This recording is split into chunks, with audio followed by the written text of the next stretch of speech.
这个人带领小队和其他9支队伍一起被投放到 MC 里的一块固定区域上，但是他们可以制造各种现代战争的武器，并且每支队伍都有一个必须放在基地内部的信标，如果信标被破坏，队伍就会被立即淘汰。在这种情况下参加战争，该如何取得最后的胜利呢？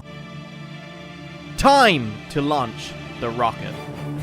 游戏开始，所有人都从空中落下，疯狂地开始寻找适合建基地的地方，并没有直接产生混战，因为游戏的前2天是和平时期。这个人作为首领，手下总共有5个人，分别是队伍的智囊、首领的贴身保镖、战斗机驾驶员以及另外2名左膀右臂和战争中的杀手。他们先找到了一个适合建基地的地方，这里视野开阔，位于水的中央，无论敌人从哪个方向接近，都很容易被发现。还在四周建了瞭望塔，可以提供更开阔的视野。整个基地的入口是位于水里的电梯，想要从这里进入简直难于登天。在整个基地的中央隐藏着一个金库，用于存放各种贵重物品，而在金库的中央则存放着关乎整支队伍生死存亡最贵重的东西——信标。如果信标被破坏，就代表队伍被消灭。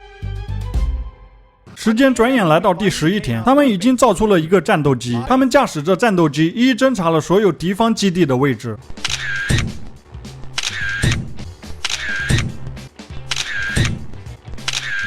但是当他们返航，却发现离自己很近的地方不知道什么时候也矗立着一个敌方基地，所以决定远交近攻，从自己最近的威胁开始。队伍的智囊给出了一个方案，就是利用战斗机和其他地面上的攻击吸引敌人的火力和注意力，同时派人潜入地下找到他们的信标。他们派出了2架战斗机开始轮番攻击。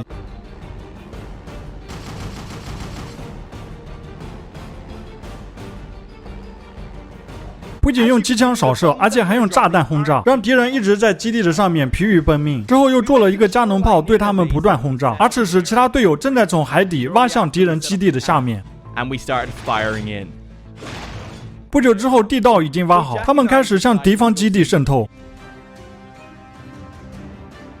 找了很久，终于找到了敌方的信标，毫不犹豫地将它挖掉，就像兵不血刃地瓦解了这支队伍。之后拿着信标找到了这支队伍的领导，经过一段时间的谈判，将这支队伍纳入了自己的麾下。在接下来的时间里，收集资源，制作了大量的武器。但是在第31天，在另外一个地方的科学家盟友们却受到了攻击。这些科学家们并不具有任何战斗能力，他们只为队伍提供武器装备的支持。而且更重要的是，一项绝密的技术还在研究当中。这项技术的成功与否，决定着战争的最终走向，所以他们必须保住科学家们的性命。他赶紧坐上战斗机，飞往科学家们的基地。到了之后盘旋了几圈，但是并没有发现敌人的身影。正当要返航的时候，敌人却发动了进攻。他装备上炸弹，不断的用机枪扫射和炸弹轰炸。在此期间，敌人的首领也被炸死，其他的敌人拼死一搏，在科学家基地旁边释放了一个巨型炸弹。但是很可惜，威力并不足以致命。最终敌人在战斗机的轰炸和扫射下四散溃逃。科学家基地保卫战取得了圆满成功。之后他们只留下2个人留守基地，其他人全部出动，开始了一次报复性的反击。他们来到那支偷袭科学家的队伍附近，架好加农炮，开始不断的对他们基地所在的山体轰炸。 Beacon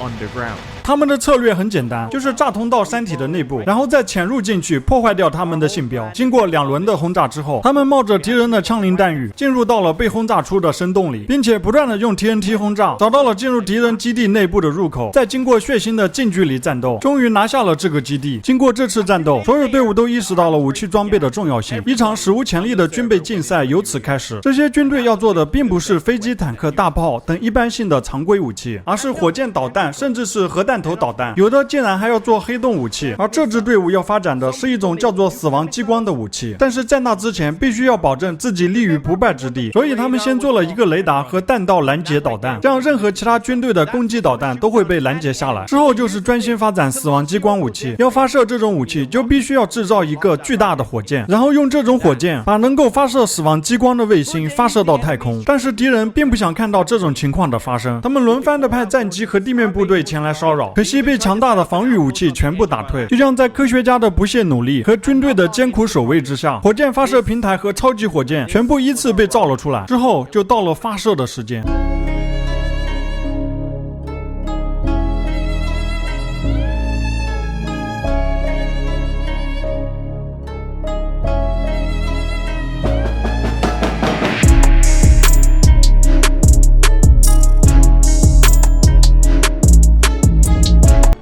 就这样，死亡激光被成功发射到了太空中，然后他们拿着坐标定位装置，很快就将其他军队全部消灭了。